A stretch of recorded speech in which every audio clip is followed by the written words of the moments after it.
Please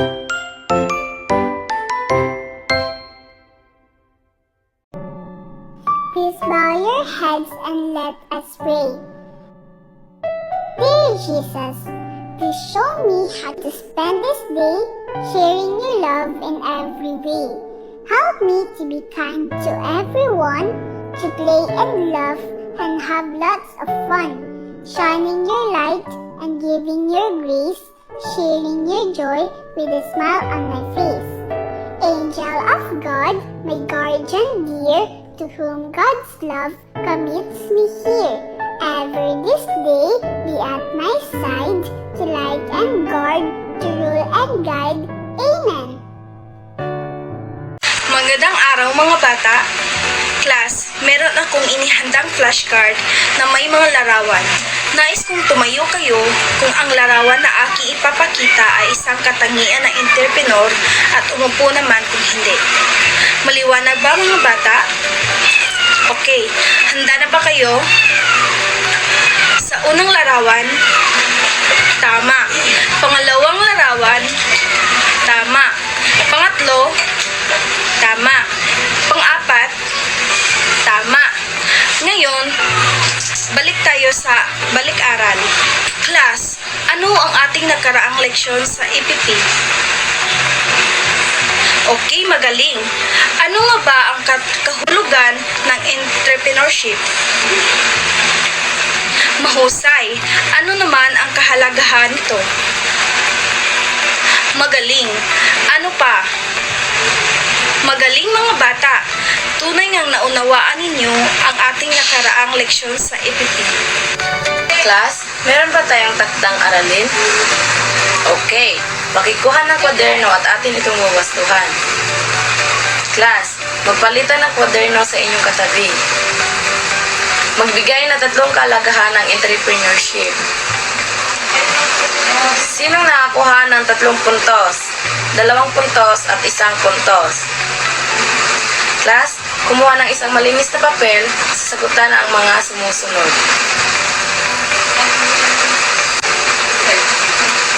Okay, magpalitan na sa katabi at atin itong wawastuhan ang iyong mga sagot. Sinong nakakuha ng 3 puntos, 2 at pababa? Class, meron ako mga larawan na inihanda rito. Nais kong obserbahan ninyo ito ng mabuti. Maliwanag ba mga bata? Class, ano yung naobserbahan sa mga larawan? Okay, ano pa? Class, alam niyo ba kung ano ang mga katangian ng isang entrepreneur? Okay, batay sa ating gawain, ano kaya ang ating magiging leksyon ngayong araw na ito? Okay, tama. Kasanayan. Natatalakay ang mga katangian ng isang entrepreneur. Lahat, basahin ang ating kasanayan. Magaling. Ngayon, base sa ating kasanayan, sino ang makapagbibigay ng ating suliranin? Mahusay. Suliranin, ano-ano ang mga katangian ng isang entrepreneur? Class, basahin ng sabay-sabay ang ating suliranin. Okay. Class, ngayon ay magkakaroon tayo ng pangkatang gawain. Papangkatin ko kayo sa 4 na pangkat at ang bawat pangkat ay pipili ng magiging leader, tagapagsulat at tagapag-ulat. Maliwanag ba mga bata? Okay. Ngayon, ito ang magiging pangkat 1, pangkat 2, pangkat 3 at pangkat 4. Nakuha ba mga bata? Okay. Ngunit bago tayo dumako sa ating pangkatang gawain, ano-ano muna ang ating pamantayan sa pangkatang gawain? Okay, ano pa? Tama. Ngayon ay basahin ng sabay-sabay ang ating pamantayan sa pangkatang gawain.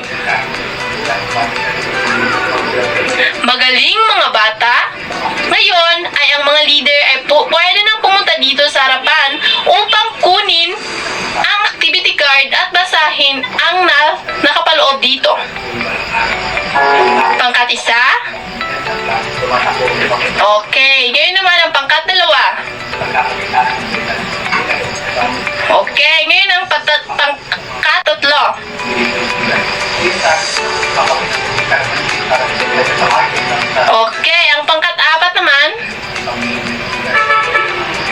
Okay. Ngayon ay maaari na kayong magsimula sa pagsagot ng inyong pangkatang gawain.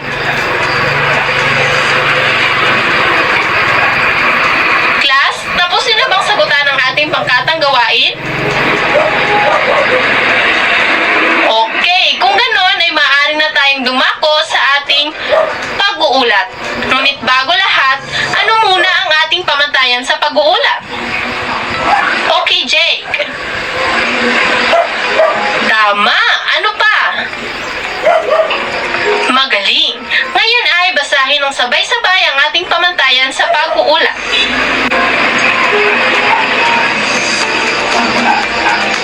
Mahusay mga bata! Ngayon, ang unang mag-uulat ay ang pangkat 1. Susunod naman ang pangkat 2, pangkat 3, at pangkat 4. Okay, magsimula na pangkat 1. Okay. Class, tama ba ang naisagot ng pangkat 1? Magaling! Oo, tama. At dahil dyan ay bibigyan natin sila ng magaling clap. Gaya nito. 1, 2, 3. 1, 2, 3. Magaling, magaling, magaling. Okay, maraming salamat mga bata. Ngayon naman ang pangkat 2. Okay. Class, tama ba ang naging sagot ng pangkat 2? Oo, tama. At dahil dyan, bibigyan natin sila ng Jollibee Club. Ganito. 1, 2, 3. 1, 2, 3. Bida ang saya. Okay.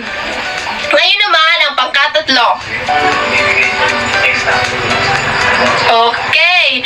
Class, tama ba ang naging sagot ng pangkat 3? Oo, tama. At dahil dyan, ay bibigyan natin sila ng 5 bagsak. 1, 2, 3, 4, 5. Maraming salamat mga bata. Ngayon naman ay ang pangkat 4. Okay.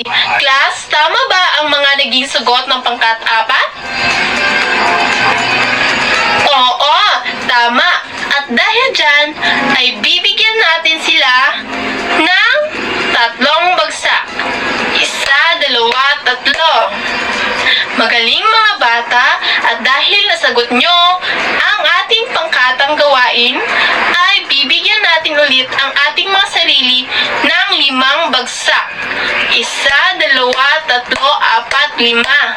Magaling mga bata.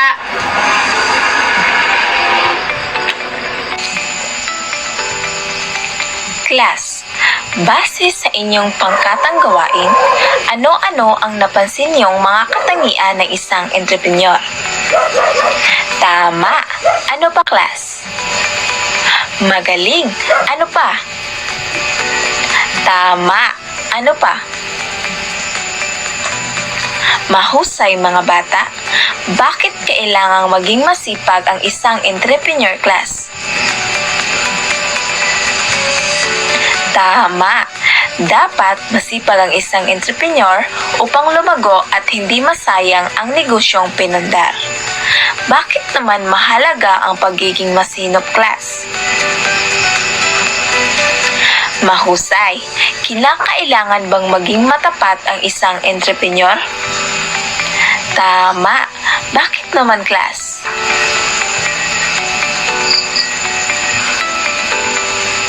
Mahusay, mga bata.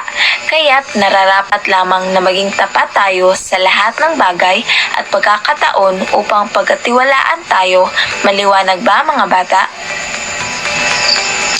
Mahalaga rin ba ang pagkakaroon ng tiwala sa sarili pag nagtayo ng negosyo, class? Tama. Bakit naman kaya?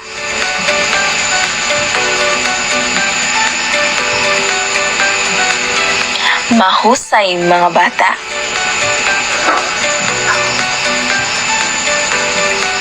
Class, balikan natin ang ating suliranin. Lahat, basahin ulit ang ating suliranin. Masasagutan na ba natin ang ating suliranin, class? Sino ang makakasagot sa ating aralin? Sige nga, tumayo ka. Magaling!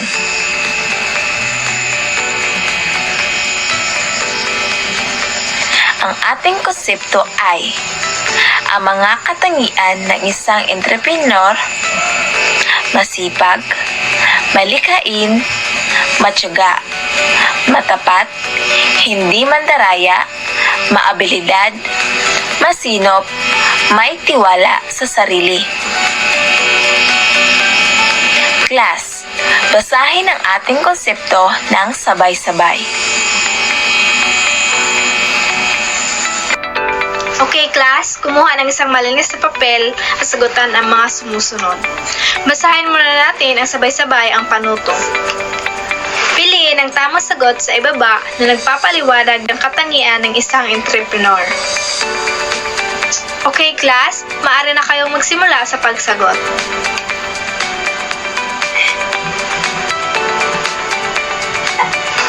Okay, class, kung tapos na kayo, magpalitan ng papel sa inyong katabi at atin na itong wawastuhan. Okay, sino ang nakakuha ng 5 at 4 na puntos? Magaling! 3 pababa. Magaling! At dahil dyan, bigyan natin ng 5 palakpak ang ating mga sarili.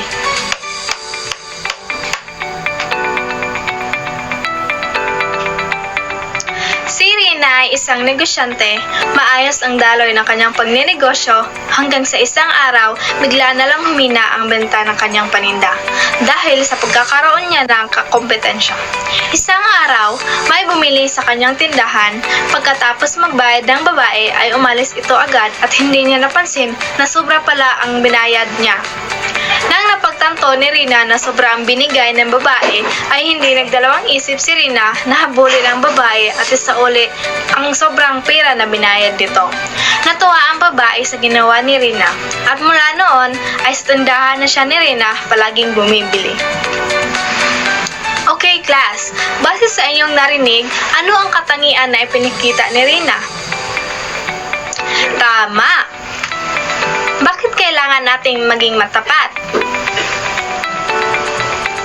Tama, mga bata, dapat maging matapat tayo sa lahat ng pagkakataon upang pagkakatiwalaan tayo ng mga taong nasa paligid natin. Okay, class, tapat ba kayo sa lahat ng pagkakataon? Mahusay, mga bata. Okay, class, kumuha ng isang malinis na papel at sagutan ito. Basahin muna natin ang panuto. Piliin ang tamang sagot sa ibaba na nagpapaliwanag ng katangian ng isang entrepreneur. Okay, class, sino ang nakakuha ng 5 at 4 na puntos? Magaling! 3 pababa. Magaling! At dahil dyan, bibigyan natin ng 5 palakpak ang ating mga sarili.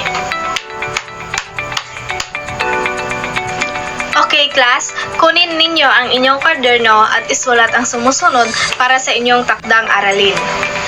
Basahin muna natin ang panuto ng sabay-sabay. Magbigay pa ng 3 katangian ng isang entrepreneur at gamitin ito sa isang pangungusap.